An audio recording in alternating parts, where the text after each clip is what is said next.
জান্নাতে যাওয়ার জন্য একটা নেকির দরকার, একটা নেকির। আর একটা নেকির জন্য কিয়ামতের মাঠে লোক পাগল হবে। আল্লাহ বলবে যা একটা নেকি নিয়ে আয়, তোকে জান্নাত দেব। আল্লাহ তুমি এত দয়ালু, একটা নেকি নিয়ে এলে জান্নাত। এর ওর কাছে আত্মীয় স্বজনদের দেখা হয়, যাকে যায় ফিরিয়ে দেয়। এখন আমাদের বলছে যে, ভাবছে যে না আর এদিক ওদিক মায়ের কাছে হাঁটা দেবে, মা উল্টো দিক থেকে চিনি দেখলে চিনবে, মা আমি তোমার ওই বাচ্চা যাকে 10 মাস পেটে ধরেছিলে, প্রসবের যন্ত্রণা সইয়েছিলে, শীতের দিনে আমার পেশাব পায়খানা নিজের কোলে রেখে আমাকে শুকনোতে রেখেছিলে, আমার কিছু হলে তোমার হারাম করে দিতে। হ্যাঁ বলো বলো বলো, কি বলতে চাও বলো। মা আমার আল্লাহ বলেছে একটা যদি নেকি দাও, একটা নেকি যদি নিয়ে আসতে পারি, আমার আল্লাহ আমাকে জান্নাত দেবে। মা বুঝতে পারছে বেটি তো আমারই, ছেলেটা তো আমারই, ছেলেটা তো আমারই, প্রথম দেখাতে, কিন্তু এই একটা নেকি চাইছে, একটা নেকি, একটা নেকি মা তুমি যদি দাও, আল্লাহ আমাকে বলেছে জান্নাত দেবে। তো মা উত্তর দেবে, মা এবারে ভাববে একটু পরে আমার হিসাব হবে, হিসাবের টাইমে আমার যদি একটা নেকি কম হয়, আমি কার কাছে যাব? আমি কার কাছে যাব? আমার অবস্থা কি হবে? কারণ চতুর্দিক থেকে জাহান্নামের আযাব কানে পড়ছে হাসরবাসী। ওই অবস্থায় মা উত্তর দেবে, এই বেটি, এই বেটা, বড্ড ভুল করছিস, আসলে আমি তোর মা নই, অন্য কেউ তোর মা হবে, তুমি তাকে খুঁজে নাও। হ্যাঁ আমি দুনিয়ায় ছিলাম, আল্লাহর কসমকে বলতে পারি আমি কোনো বাচ্চার জন্মই দেইনি, আমি বাঁঝা মেছেছিলাম। ওই দিন আসছে, নিজের পরিণতিকে দেখে রক্তের কান্না কাঁদতে কাঁদতে নদী বইয়ে দেবে, আর ওই অবস্থায় রক্তের নদী বইয়ে দিয়ে তোমাকে জাহান্নামে যেতে হবে। কোই পুছনেওয়ালা নেই, there will be none one to ask you why you are crying. একজন ব্যক্তি খুঁজে পাবে না হাসরের ময়দানে যেই কথাটা বলি, কেন কাঁদছেন ভাই, এত কাঁদছেন যে রক্তের নদী বয়ে যাচ্ছে, এই কথাটা পুছনেওয়ালা কেউ থাকবে না। তার আগে নিজেকে জীবনটাকে সামলাই, কি করব? সংক্ষেপে শেষ করে, এই মাদ্রাসাগুলোর দিকে দেখ নজর। মানুষ হবার দুটো জিনিস আল্লাহ দিয়েছে, কোরআন ও হাদিসের এলেম, আর বাকি যেগুলো এলেম সরে সরে ক খ এবিসিডি, এখান থেকে শুরু করে হার্ভার্ড আর অক্সফোর্ড আর ক্যামব্রিজ ইউনিভার্সিটি পর্যন্ত কোন বাবা মা ছেলেকে যদি ওই ডিগ্রি নিয়ে এনে 50 লক্ষ টাকার চাকরি ছেলে মেয়েকে দেয়, আর আমরা যদি সবই নিয়ে হাত জোর করে যদি জানতে চাই, সত্যি আপনাদের গর্ব করার মতো, আপনারা একটা কিছু করেছেন গর্ব করার মতো। ছেলে আর মেয়েকে হার্ভার্ড, অক্সফোর্ড, ক্যামব্রিজ ইউনিভার্সিটির শেষ, দুনিয়ার শেষ ডিগ্রি ছেলে মেয়েকে দিয়ে এনেছেন। বাবা বাবা, আচ্ছা একটা দয়া করে ছোট্ট উত্তর দিবেন, এই ছেলে আর মেয়ে যেদিন মারা যাবে সিধা জান্নাতে যাবে তো?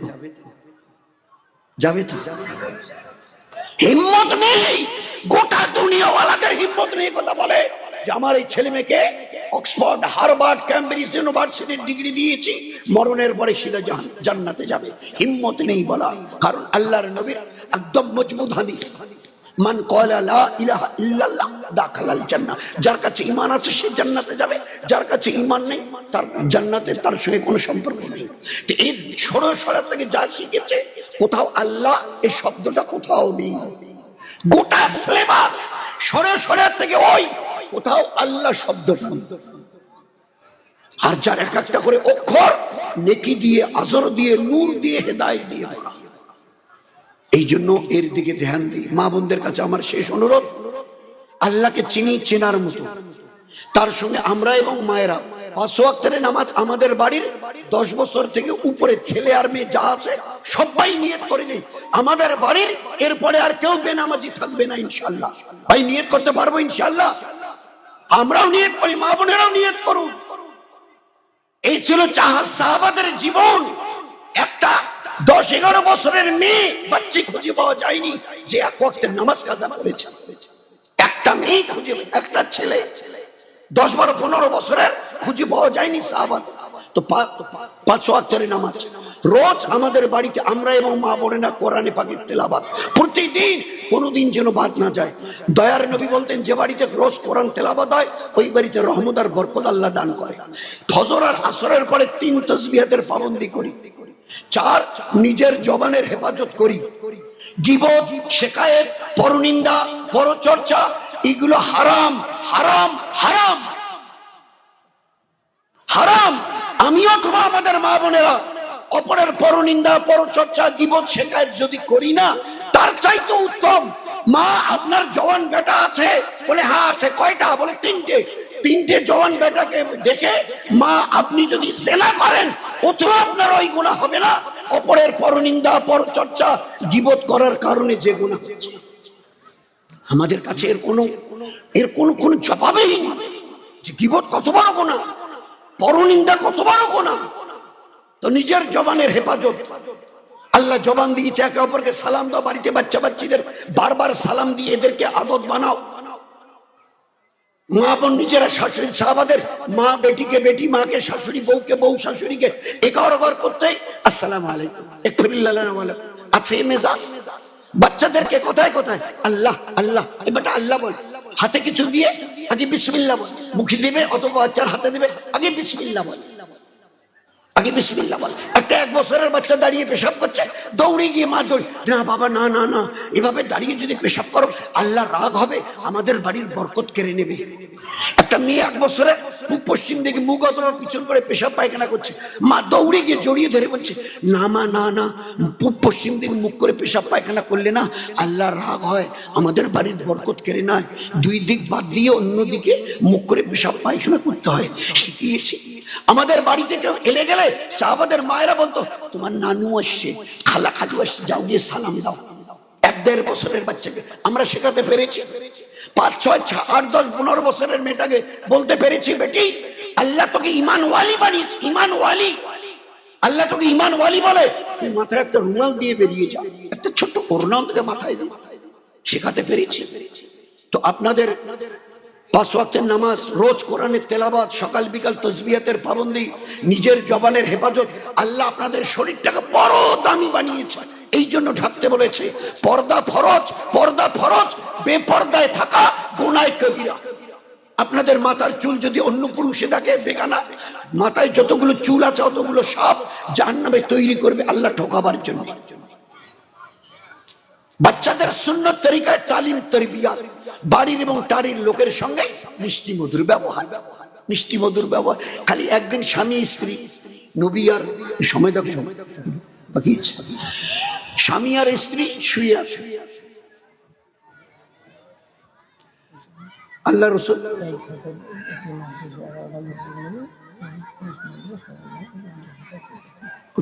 তো বলা হচ্ছে যে সবাই যেন মাদ্রাসার দিকে ব্যাংক নজর রাখে, সবাই এটা পুরুষদের জিম্মেদারি, মা বোনের জিম্মেদারি।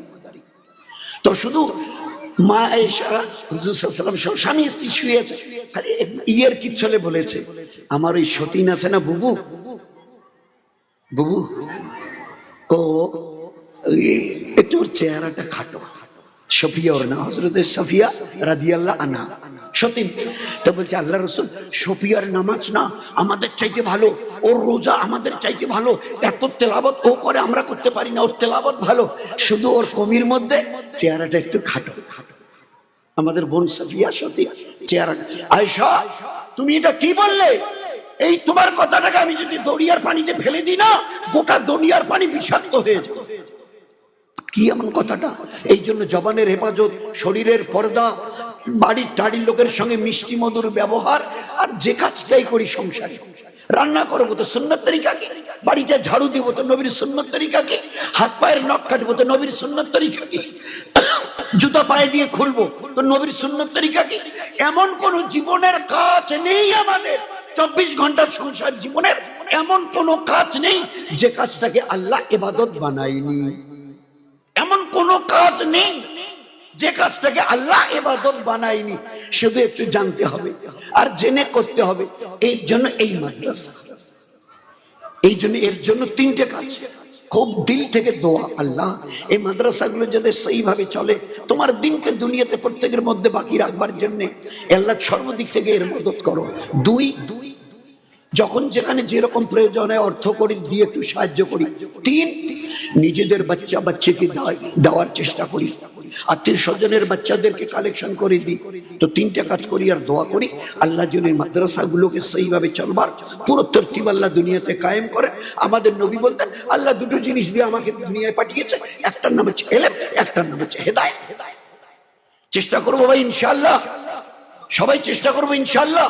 এর জন্য দিল থেকে দোয়া, মেহনত, আর যখন যেরকম একটু অর্থকড়ির প্রয়োজন হবে, ঘর দরজা এটা ওটা, আর যার যেরকম ইস্তেদাদ আছে আমাদের জন্য আল্লাহ করার জন্য তৌফিক দেয়।